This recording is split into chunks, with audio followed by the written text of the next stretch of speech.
sa inyo ngayong araw para sa ating pangunahing parayam o ang tinatawag nating State of the Kingdom Address.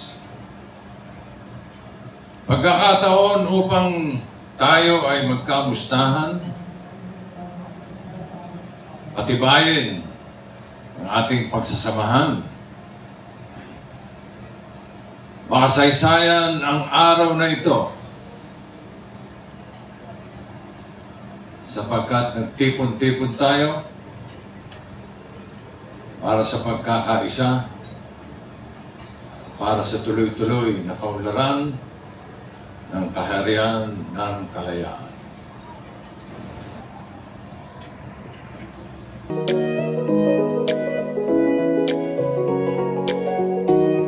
Pasilip pa lang po yan sa aksyon at drama na ihatid ng The Kingdom. Kaya bago pa tuluyang mag-agawan ng trono, ako po muna ang inyong magiging lingkod dito sa entablado. Ako po si Ryan Agoncillo, and this is the State of the Kingdom Address.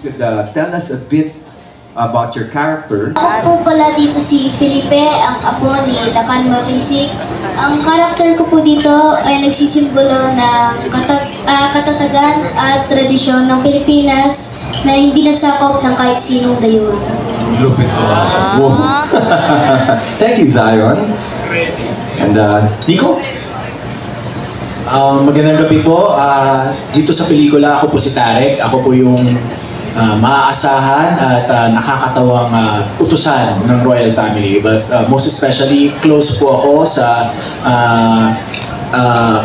character ni Sue Ramirez na si Dayang Luwalhati.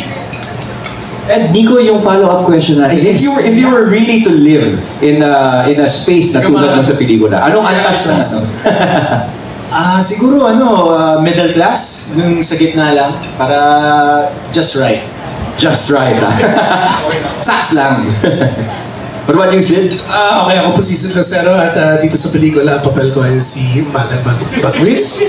At siguro in a nutshell, ako yung namamahala sa mga business dealings between the datus and sa sub-governments ng kaharian.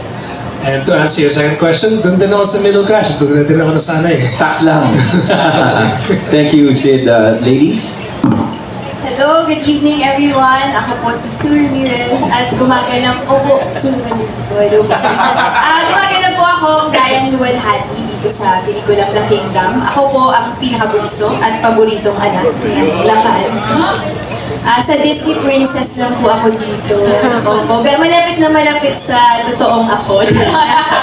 Malayo-malayo po. Pero ang maganda sa journey ng character ko is mamumulat siya sa mundo na hindi niya nakasanayan. Yun yung magiging challenge. Parang akala niya yun na yung mundo. Meron pa palang mas malaki at mas komplikadong mundo sa labas ng kaharian ng malayo. And Sue, if you were to really live out, as in sa totoong buhay, yung The Kingdom. Okay na akong Dayang. Thank you po. Thank you, Sue. Christine? Yes, hello. Ako po dito si Dayang Matignas. Ako po ang anak ni Lacan na feeling responsable sa lahat ng bagay, hindi lang sa pamilya, kundi sa buong kaharian. At yun, tungkol sa question, ang antas ng lipunan, siguro ang pipiliin ko ay maging isang dayang na rin. Kasi ayoko na rin mahirapan sa buhay. Totoo lang naman. Thank you, Christine. What about you, Piolo? Ako po si Piolo Pascual. At ang role ko po dito ay si Sulo, isang itinatwa. He's an outcast of the society. So, yung bubog niya sobrang lalim kaya hindi siya nakaabot sa kaharian. At yung napinanggagalingan ng pait, yung galit, at yung sa buhay niya na parang wala akong tattoo dito, so makikita ninyo na talagang hindi siya member ng society. So to answer that question, if I were to have a voice, I would want equality na lahat ng tao pinapakinggan kahit anong antas ka pa sa lipunan. Alright. Thank you very much, sir. And Bossing. Ako yung kaibigan ni Piolo Pascual. Ako yung king ng kingdom, si Lakan Makisig. Ang Lakan na naiipit sa dalawang mundo.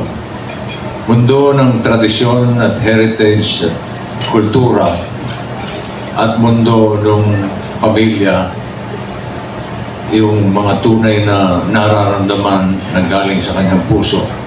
So nandun sa gitna. Hindi niya alam kung ano papaboran niya. Tradisyon ba? O yung sarili mong pakiramdam sa buhay. At kung ako papipiliin, o siyempre, Lakan. Siyempre, bakit pa iba?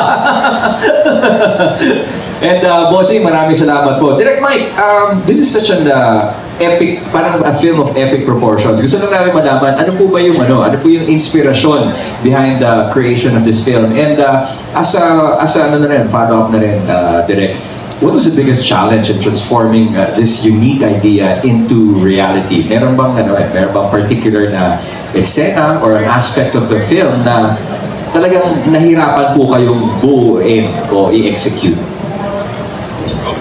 Go ahead.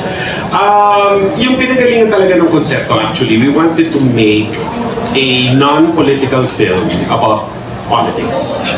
That's why yung pinaka-seed or yung pinaka-soul ng pelikula is really still about family. And yun yung parang nabuhay na dun yung kwento, nabuo na namin yung mga characters, but at the end of the day, it's still all about family. And in terms of yung challenge, I think one of the biggest inspirations sa amin in terms of the sequences, I think is sequence 1. Yung sequence 1 kasi, I can't really speak most about it, but it took about 4 or 5 months to set up. Humingi kami ng tulong sa Philippine Navy. It was very, very difficult to make, and you guys will see it. Yun yung pinakaunang eksena ng buong pelikula. But other than that, technically that was the hardest. Pero other than that, any scene na kasama yung buong pamilya. Kasi yung dynamics, I think, yung parang komplikado talaga i-direct. Kasi everything else is technical. Pero in terms of yung emotion, yung relationship nila sa isa't isa, nandun yung puso ng pelikula.